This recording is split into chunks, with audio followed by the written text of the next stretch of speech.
saya tak dapat jawab pun.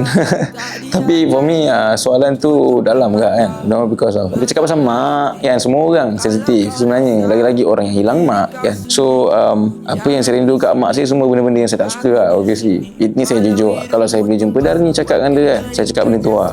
All these years yang saya rasa saya tak pernah faham apa dia buat, rasa bersyukur tu ada bila benda tu hilang. And benda tu happen to me, and sampai sekarang saya rasa saya benda yang tak pernah puas dalam hidup saya sampai sekarang ataupun sampai saya mati is my achievement, because of for now saya sedih sebab saya tak pernah dapat tunjuk kebahagiaan atau kejayaan saya kat dia. Ya, I miss you, Bu. Ya. Mengerti, ku terpaksa hadap walau penat lari.